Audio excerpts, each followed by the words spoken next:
सबको नमस्कार। मेरा नाम आर्यन शरोड़ा है। मैं बस्ती उत्तर प्रदेश का निवासी हूँ। मैं 200 किलोमीटर दूर आया हूँ सिर्फ इस महफिल के लिए। तो पहले एक बार अपने लिए जोरदार तालियां बजा दीजिए।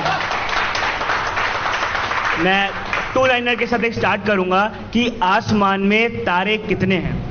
आसमान में तारे कितने हैं, हमारे तो तुम हो, तुम्हारे कितने हैं। आसमान में तारे कितने हैं, हमारे तुम हो, तुम्हारे कितने। इसी के साथ एक शेर आ रहा है कि ये हसीन नज़ारा कैसे है, ये हसीन नज़ारा कैसे है, ये तुझे गवारा कैसे है। ये हसीन नज़ारा कैसे है, ये तुझे गवारा कैसे है।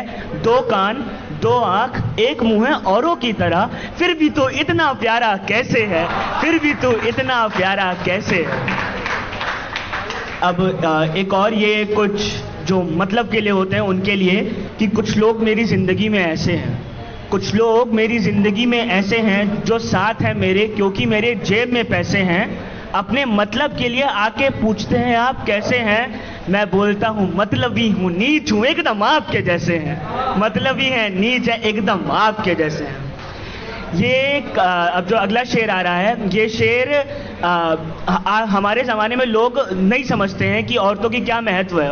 और ये पता तो एक लड़की की तरफ से एक शेर है कि मेरी मांग को जिद भी कहते हो, अनशन भी कहते हो। गौर से सुनिएगा, मेरी मांग को जिद भी कहते हो, अनशन भी कहते हो, मेरी ही राखी को अटूट बंधन भी कहते हो।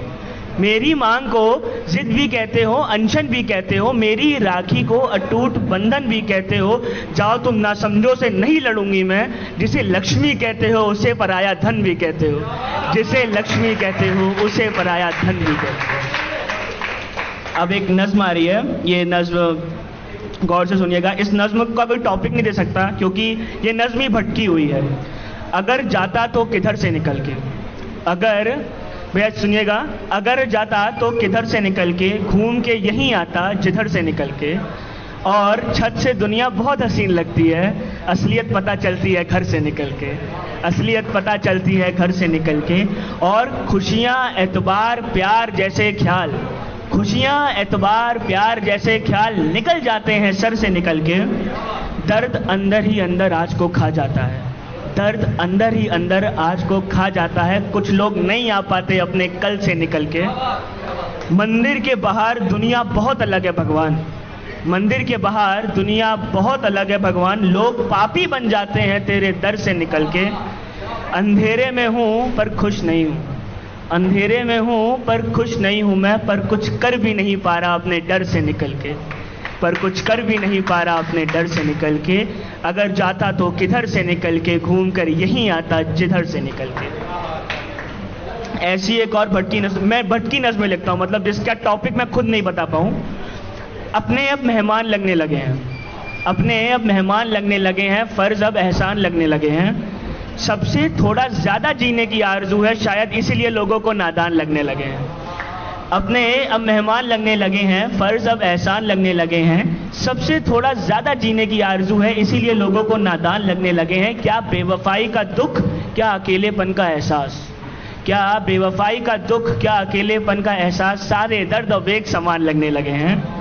हैवानों के बीच घूमता हूँ मैं, हैवानों के बीच घूमता हूँ मैं, जानवर भी इंसान लगने लगे हैं। इतना उलझ गया हूँ खुद में मैं, इतना उलझ गया हूँ खुद में मैं, मुश्किल काम आसान लगने लगे हैं। काम में ज़्यादा ध्यान है मेरा, आजकल काम में ज़्यादा ध्यान है मेरा। और लोगों को लगता है हम गुमान रखने लगे हैं, और लोगों को लगता है हम गुमान रखने लगे हैं। अपने अब मेहमान लगने लगे हैं, फ़र्ज़ अब एहसान लगने लगे हैं। अब ये बहुत ध्यान से सुनिएगा, ये कविता जो मैं नज़्म पढ़ने जा रहा हूँ, ये किसी की भावनाओं को ठेस पहुँचाने के लिए नहीं है। ये जैसे आमतौर पे जब कोई भगवान ईश्वर पे कविता करता है तो कभी कभी लोगों को बुरा लगता है, कभी कभी नहीं लगता है। मैंने इसीलिए एक ऐसी कविता बनाई है जो फैक्ट्स पर है। तो चलिए शुरू करते हैं। बहुत ध्यान से सुनिएगा। कौन आता है नाम करने के बाद, कौन आता है नाम करने के बाद, सब आते हैं आराम करने के बाद। कौन आता है नाम करने के बाद, सब आते हैं आराम करने के बाद। ये जो भीड़ लगती है मंदिरों में, ये लोग यहाँ आते हैं गलत काम करने के बाद, ये लोग यहाँ आते हैं गलत काम करने के बाद। भगवान मत सुना करो कुछ पापियों की, भगवान मत सुना करो कुछ पापियों की, ये उफ तक नहीं करते तुझे बदनाम करने के बाद। ये उफ तक नहीं करते तुझे बदनाम करने के बाद, सुकून की भीख मांगते हैं तुझसे, सुकून की भीख मांगते हैं तुझसे किसी की जिंदगी हराम करने के बाद।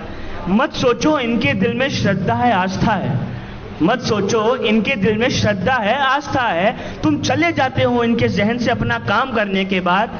मैं मंदिरों में नहीं जाता पर नास्तिक नहीं हूं, मैं मंदिरों में, ध्यान से सुनिएगा, मैं मंदिरों में नहीं जाता पर नास्तिक नहीं हूं। मैं आऊंगा जरूर पर कोशिशें तमाम करने के बाद, मैं आऊंगा जरूर पर कोशिशें तमाम करने के बाद। कौन आता है नाम करने के बाद, सब आते हैं आराम करने के बाद। अब एक मैं कविता पढ़ने जा रहा हूं, इस कविता के बारे में आपको मैं बताऊं कि ये कविता एक टंग ट्विस्टर, माइंड ब्लोइंग है और इस कविता को कलाम बुक ऑफ वर्ल्ड रिकॉर्ड ने ऑनर किया था। उनकी पहली डेथ एनिवर्सरी पे एज अ पोएट मेरे को ऑनर मिला था इस कविता के लिए। कविता का टाइटल है कल। मैं इस कविता के लिए बहुत रिक्वेस्ट करूंगा आप लोग मेरे को देखिएगा, अगर आप मेरे को नहीं देखेंगे तो आपको ये कविता समझ नहीं आएगी।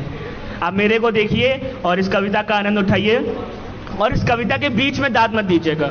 ये कविता पूरी सुनिएगा, समझिएगा, समझने में मुश्किल होगी, कोशिश लगेगी पर मजा आएगा। तो चलिए शुरू करते भैया, सुनिएगा आपको बहुत अच्छी लगेगी। मैं कल से आया, मैं कल से आया कल तक जाऊंगा, मैं कल से आया कल तक जाऊंगा, कल के बाद मैं कल बन जाऊंगा। मैं कल से आया कल तक जाऊंगा, कल के बाद मैं कल बन जाऊंगा। कल के लिए मैं कल बना था, कल के लिए मैं कल बना था, उस कल तक पहुंचने के लिए मैं कल चला था, पर वो कल नहीं आया, पर वो कल नहीं आया जिसका इंतजार मुझे कल था। और आने वाले कल के लिए मैंने बर्बाद कर दिया वो आज जो मेरा कल था। अब कल से मिलने के लिए मुझे कल जाना होगा, अब कल से मिलने के लिए मुझे कल जाना होगा। मेरा कल खराब था पर मुझे अपना आने वाला कल बनाना होगा। बहुत बहुत शुक्रिया। जिस कल से मुझे नफरत थी, जिस कल से मुझे नफरत थी, उस कल से मैं सीख गया। कल की बात को याद रखकर मैं आने वाले कल से जीत गया। मैंने कल मेहनत की थी, मैंने कल मेहनत की थी क्योंकि मुझे कल में कल की उम्मीद थी, यानी कल में कोमलता, अच्छी लाइफस्टाइल। मैंने कल मेहनत की थी क्योंकि मुझे कल में कल की उम्मीद थी, पर उस कल ने मुझे धोखा दे दिया जिस कल से मेरी प्रीत थी। कल के चक्कर में, कल के चक्कर में मेरा कल खराब हो गया और उस कल की वजह से मेरे आने वाले कल पे दबाव हो गया। कल के बारे में सोचना, ये लाइन बहुत ध्यान से सुनिएगा, कल के बारे में सोचना फिजूल है, कल के बारे में सोचना फिजूल है। ये कल ने ही मुझे सिखा दिया, कल से जीतने की कोशिश थी और कल ने ही मुझे हरा दिया। इसीलिए ये आखिरी 4 लाइन मोटिवेशनल है, बहुत जगह फीचर हुई थी। इसीलिए आज की फिक्र मुझे कल थी पर कल की फिक्र मुझे आज नहीं होगी। आज की फिक्र मुझे कल थी पर कल की फिक्र मुझे आज नहीं होगी। जब कल जम के करूंगा मेहनत तो आने वाले कल में जिंदगी किसी चीज की मोहताज नहीं होगी, आने वाले कल में जिंदगी किसी चीज की मोहताज नहीं होगी। बहुत बहुत शुक्रिया। एक दो शेर और अर्ज करूंगा कि दीदार तौहीन है, दीदार तौहीन है, तेरी तो इबादत होनी चाहिए। दीदार तौहीन है, तेरी तो इबादत होनी चाहिए, कोहिनूर की तरह तेरी भी हिफाजत होनी चाहिए। दीदार तौहीन है, तेरी तो इबादत होनी चाहिए, कोहिनूर की तरह तेरी भी हिफाजत होनी चाहिए। और तेरी आंखों के नशे का क्या कहना, तेरी आंखों के नशे का क्या कहना। इसका शौक थोड़ी होता है, इसकी तो आदत होनी चाहिए, इसका शौक थोड़ी होता है, इसकी तो आदत होनी चाहिए। बस एक मैं आखिरी कविता, ये एक आखिरी कविता पढ़ के मैं अपनी जगह लूंगा। मुसाफिर मत बन बसेरा बेहतर, मुसाफिर मत बन बसेरा बेहतर है, और किसी के साथ ना चल तू अकेला बेहतर है। क्योंकि साथ देने वाले साथ नहीं देते, क्योंकि ये साथ देने वाले ही साथ नहीं देते। हमारे से तो तेरा मेरा बेहतर है, हमारे से तो तेरा मेरा बेहतर है। जो अपने हैं वो पराये से बदतर है, जो अपने हैं वो पराये से बदतर है। इनके साथ से तो दुश्मनों का खेमा बेहतर है। और किसी से उम्मीद मत कर कि कोई साथ देगा, और किसी से उम्मीद मत कर कि कोई साथ देगा। सब कहेंगे तेरे से तो मेरा बेहतर है, सब कहेंगे तेरे से तो मेरा बेहतर है। जो दिख रहा सब छलावा है, जो दिख रहा सब छलावा है। झूठ की रात से सच का सवेरा बेहतर है। और दिख जाते हैं लोगों के असली रंग, और दिख जाते हैं लोगों के असली रंग। इसीलिए रोशनी से तो